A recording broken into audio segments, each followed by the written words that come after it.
We are forever thankful and grateful to Allah, who appeared to us in the person of Master Farad Muhammad, and we can never thank Master Farad Muhammad enough for searching among black people lost in the Western Hemisphere until he found one worthy to wear a crown of thorns.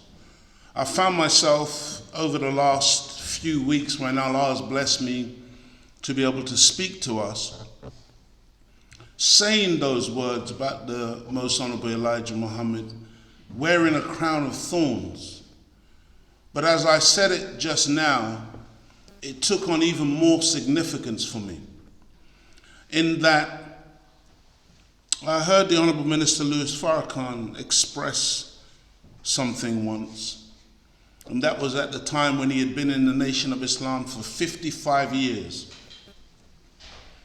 And he said, for 55 years that I've been in the Nation of Islam, I've been disrespected. And in my mind I thought, wow. So every year of the minister's existence within our nation, he has felt abused or disrespected. And I have to say to the believers, a lot of us may have aspirations to wear a crown. And of course, the crown that we want to wear, I'm assuming it's silk lined. You know, a very comfortable crown, sits well on the head. But how many of us understand that before we can get that kind of crown, there's another kind of crown that has to be worn? And it is, in fact, a crown of thorns. What do you mean, a crown of thorns? It's a crown that when you put it on your head, it makes impregnations in your flesh. It causes you to bleed. It causes you pain and suffering. That's the kind of crown that the Most Honorable Elijah Muhammad put on in order to go and free or raise black people from a dead condition. There's a reason why we're given his history to study. There's a reason why the history of the prophets is laid out over and over and over again in the Holy Quran. There's a reason why we're called students. It is because we should be studying.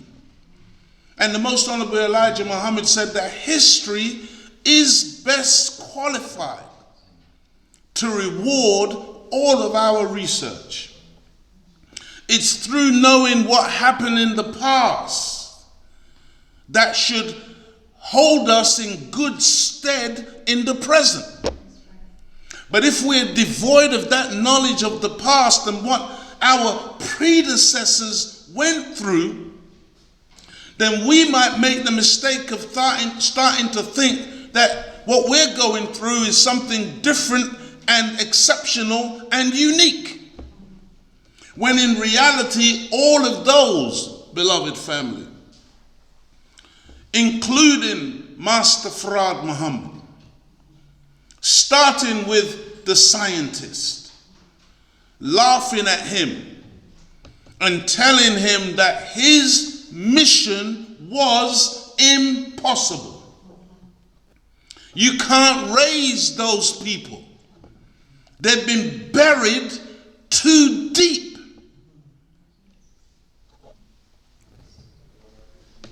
It was FBI, I believe, and some say a judge, who mocked or questioned the Most Honorable Elijah Muhammad in saying, so you're the one who's going to raise up these Negroes. And he made the analogy that such a task would be like trying to put trousers, I think in the American lexicon they say pants, put trousers on an elephant.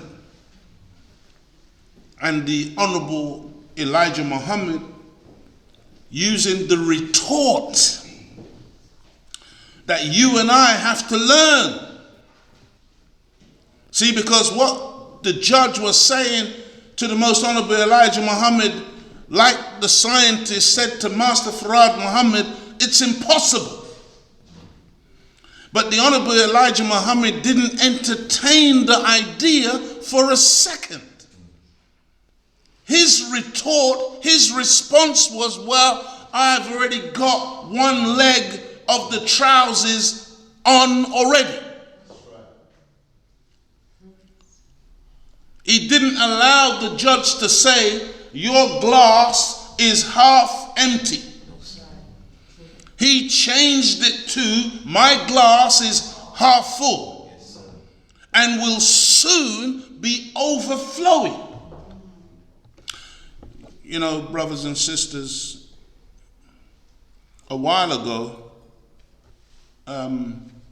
mostly in FOI class, when we were in Tottenham Court Road, I was trying to talk to the brothers at that time about the notion of what, for want of a better term, one may call self-talk. What is it that you say to yourself every day?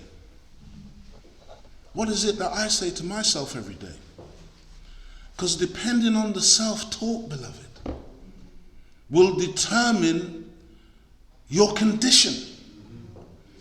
The scripture says, in the beginning was the Word.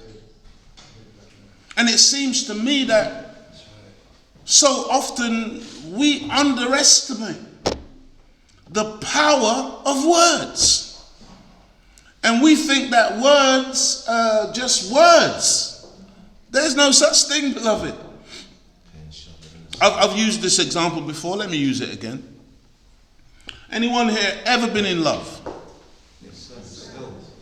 Can I get a confession? Still. That you were in love once? Still in love, sir. Still in love. Yes, sir. Praise be to Allah. And in your expression of love to that sister or that brother,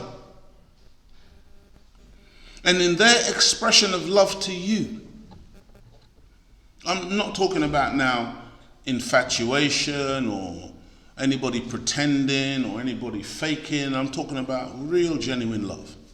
That time when you felt that you just wanted to, you know the time I'm talking about, when you can't stop talking to that person on the telephone. And you be talking nonsense. There's not even any substance to the conversation. It's just, you just like to hear their voice. And they say to you, I really love you. How did those words make you feel?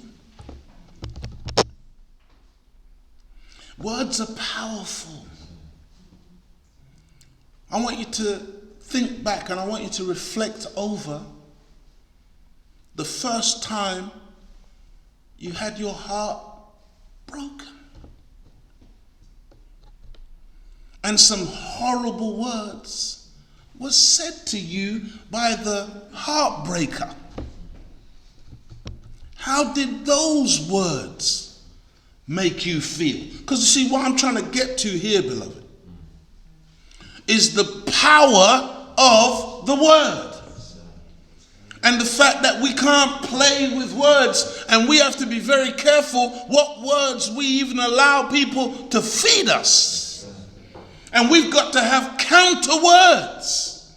For when people try to give us words designed to kill our spirit, you got to have another set of words that you are able to talk to yourself. Otherwise, you succumb to that external word. that has found a home or a place within you, because you have not produced words of your own that are sufficiently strong to rebut and repel other people's words. You got some smart, crooked deceivers in this world, you know, beloved, who can spin a word. I mean, spin doctors, they call this in the media. These are doctors of language, and they know how to spin a yarn. And before you know it, beloved, you are living according to somebody else's dictates. That crown of thorns that the Most Honorable Elijah Muhammad wore for us, he passed it on to the Honorable Minister Louis Farrakhan. The Honorable Minister Louis Farrakhan, in a very gentle way, I want you to hear me, beloved, he knows that none of us in this can avoid our own little crown of thorns. And he's been preparing us for years to pick up our cross and put on our crown of thorns. And the scripture says, come, follow me. But some of us think when we hear about the crown that it's silk lined, it's full of jewels, and it's comfortable. No, beloved. To be a believer following the leadership of the Honorable Minister Louis Farrakhan means, according to him, that we must be prepared to be evil spoken of. You didn't hear me, beloved. See, why do we get so out of shape when we constantly hear evil things being said about us? Has the Honorable Minister Louis Farrakhan escaped that?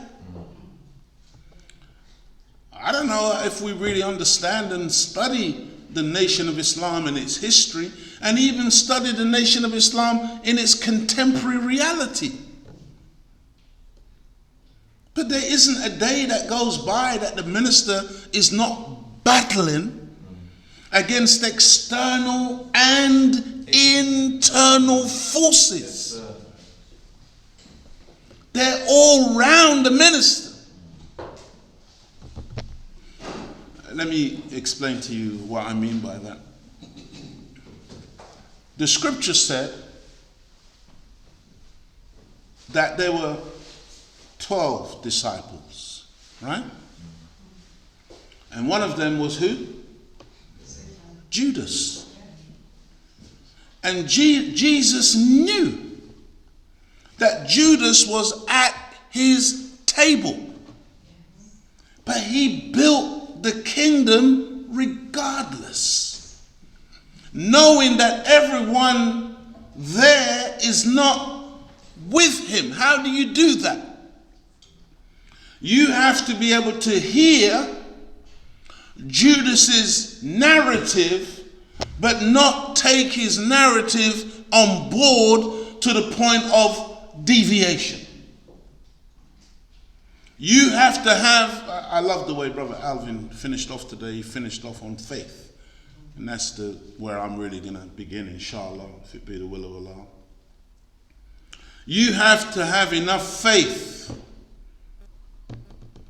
in your direction that regardless of what anyone says, again, the minister gives us these titles of lectures,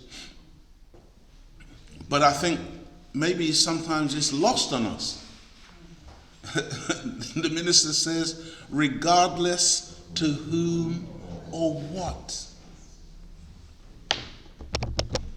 What is it, regardless to whom or what? What's that talking about?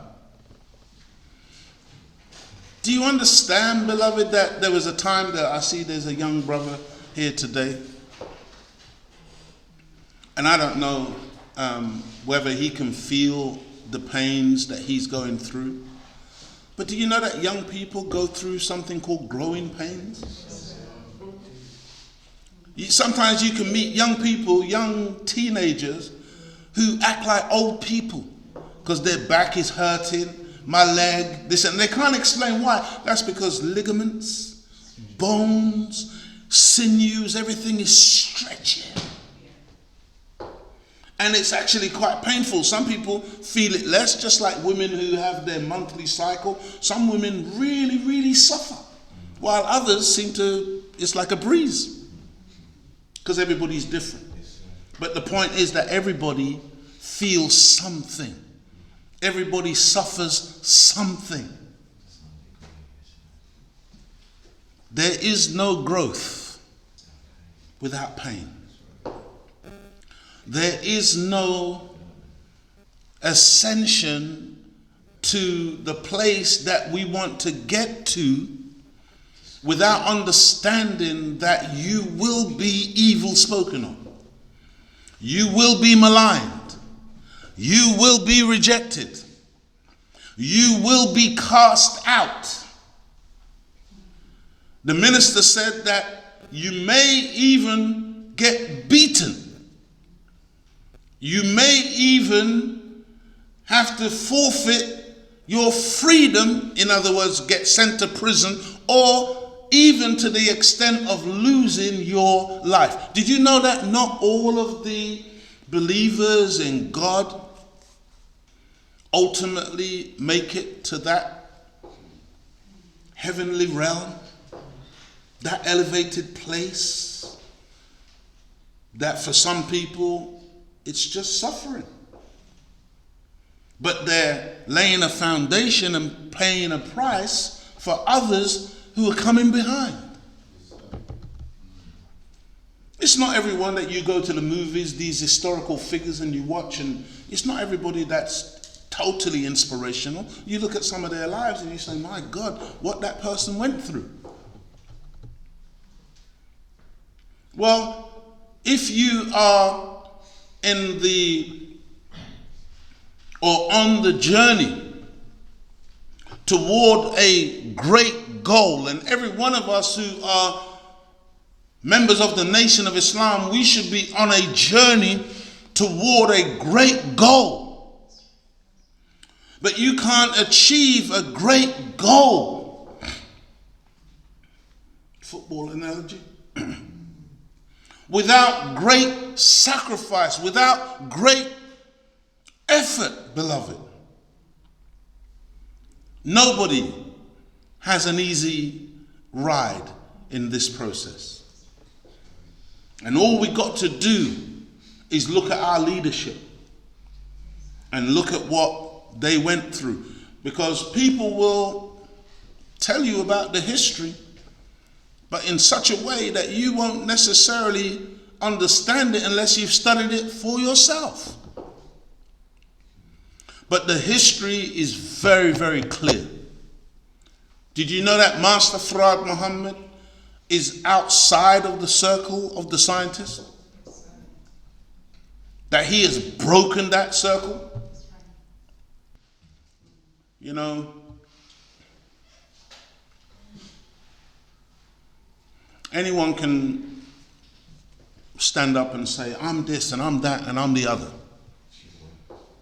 This is not that kind of day, beloved. We need to stop trying to tell people who we are, and we need to start doing that which we are. There's a big difference between saying and doing.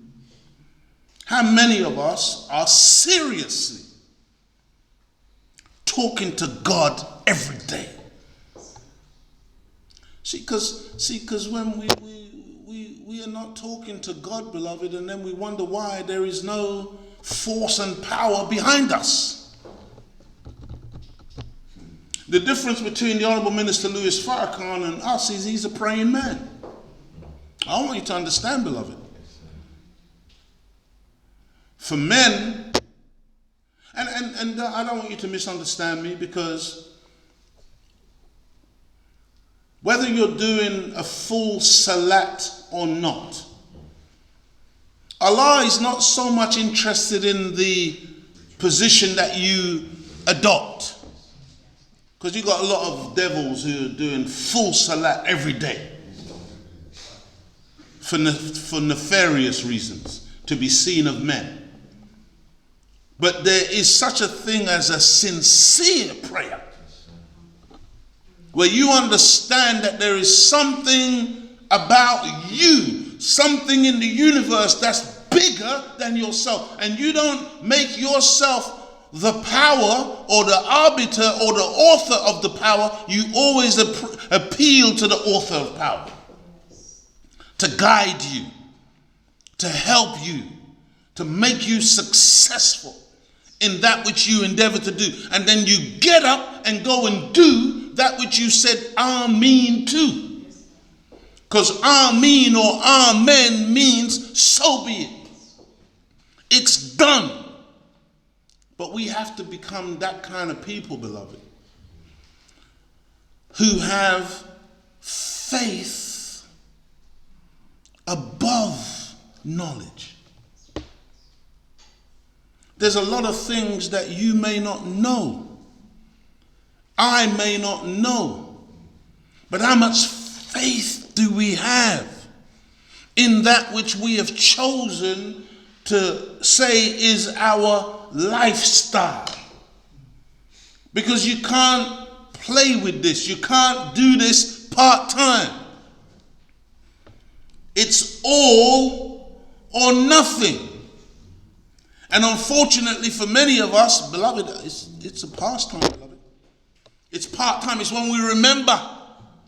Imagine forgetting that you're a member of the Nation of Islam. I know you didn't hear the question I just asked you, beloved. Some of us forget that we're members of the Nation of Islam. I'm telling you. Some of us remember, oh yeah, I should be doing this because I'm a member of the nation. No, beloved. I try to explain to some people.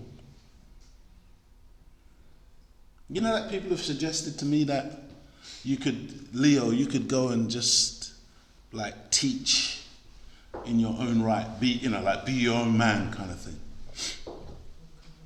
I said to those people, I said that would be for me suicide. Suicide. I've explained to people, when I die, inshallah, I'm going to die with my boots on. As a soldier for God, following the teachings of the most honorable Elijah Muhammad as taught by the Honorable Minister Louis Farrakhan. That's my commitment. That's my life. I've looked around, beloved. I've looked at this and I've looked at that and I've looked. Beloved, for me there is no alternative to this. There is no alternative to this. Back in the day, I'm sure some of you remember, I used to use that Jamaican terminology. Want it, can't get it. Get it, no want it. What does that mean? You know, black people, we complain so much. And I don't care whether we're from Jamaica or Dominica or St. Lucia or Africa, you know, and some other parts of the world. We complain, man. We moan. Oh, the white man. Oh, we haven't got this. Oh, we haven't got that. Oh, this is so terrible. And we want change. Isn't that what we say, beloved? Black people all over the world, crying for change, crying for a better reality. And then God comes and offers us a better reality. Because we've been we've been wanting this. And he said, I think I will go down and see whether that wanty that I've been hearing, that crying, that moaning, is altogether what I've heard. And he came, beloved. Did you hear the Honorable Minister Louis Farrakhan break down the metaphysics of it? How when a people suffer oppression for countless decades and generations, how that goes into the very DNA of the people, and one day a woman gives birth to a child who is born with a predetermined nature to fix that problem. That's what happened with us, beloved. That's how Master Farad Muhammad was born. That's how the Most Honorable Elijah Muhammad was born. That's how the Honorable Minister Louis Farrakhan was born, when he saw that image of Marcus Messiah Garvey on his uncle's wall. And the uncle said, who is he? And the uncle said, oh, he's a great liberator for black people, whatever. And he said, I want to meet him. And his uncle said, oh no, he's passed away. And the minister started to cry. Because his whole life is about seeing black people free. Let me tell you something, beloved. Because I know some of you may think, oh yeah, that sounds a bit arrogant. I'm not trying to be arrogant. But again, I said to some people, because some people think that we just came into the Nation of Islam in the early 90s. Beloved, I was born from my mother's womb to do this. I have no choice. This is what I've been searching for my whole life. It's not for some of us. Maybe we got choice. For me, there's no choice, beloved. Even before I came into the Nation of Islam, I was in trouble. I got into trouble. And I prayed to Allah. I didn't call him Allah at that time. I didn't know that name as such. But I said, God, if you get me out of this trouble, this is me, beloved, I will serve you all the days of my life.